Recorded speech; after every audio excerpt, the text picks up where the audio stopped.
ሜሪዬ ከባድ ፊልሚያ ጀመራለች እንግዲህ ከሩቲና ከዳንሾ ጋር ይቅርታ አላረግም በማለት እንግዲህ ዛሬ ደግሞ በሚገርም አመታት እንግዲህ አመታት ተጣላላችሁ የሜሪዬ እግር አነሳስ ተጣላላችሁ እንኳን ለሩቲና ለሄርሜላ እኔም ያላወቅኳት አስፈርቶኛል ማለት ነው ያላገኘዋት እና በጣም ነው የሚያስፈራው እንግዲህ ሄርሜ ሩቲና ዳኒሾ ከዚህ እርግጫ እንግዲህ ፈጣሪ ይጠብቃችሁ ሌላ ምንም አይደለም እንግዲህ ዳኒ በጣም አናዶ አበሳጭቶ ሲደክማት እንግዲህ ከሌላ ወንድ ጋር መታ እንግዲህ ዳኒ ልክ ማስገባት አለብኝ በማለት ቆርጣ ተነስታለች ማለት ነው ሰላም ቤተሰብ እንዴት ናችሁልኝ እኔ ያለው ፈጣሪ የተመሰገነው በያላችሁበት ሰላማችሁ በዘት ተረፍረፍ ይበልልኝ እኔ ውድና ወርቅ የሆናችሁ ቤተሰቦቼ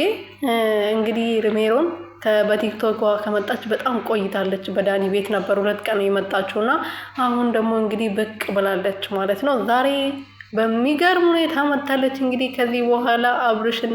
ማነው ዳኒና ሩቲዬ ብትጠነቀቁ ይሻላችኋል ብላ እንግዲህ የግራ አነሳስ ጣላላችሁ የምር ማለት ነው አስባችሁታል ግን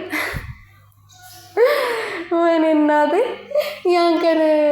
እንትኑ የተደፋበት ወይን ደግሞ ዊጉ የተቀደደ ቀን እግሩን እንደዚህ ብታነሳ ዳኒ የሚተርፍ ይመስላችኋል እሷ አጭር እሷ ምን ማሻአላ ልጅ አለች ሴትዮ ወይኔ እናቴ ደረጃ አይሜሪት ዘናብረ ብታረገኝ ግን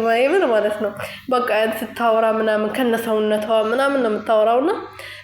ደስ ትለኛለች እና እንግዲህ ያው ዳኒ ምላሹን በደንብ ተቀበሏል ብዬ አስባለሁ ሜሪዬ ደግሞ ይጓ ተቀደውባት እንደዚህ ዘንጣፋ ብላውታ እንደዛ ተደፍቶባት ዝም አትልም በጣም ከባድ መልስ ነው የምትመልስልን ማለት ነው ስለዚህ በደንብ ራስን ብትጠብቅ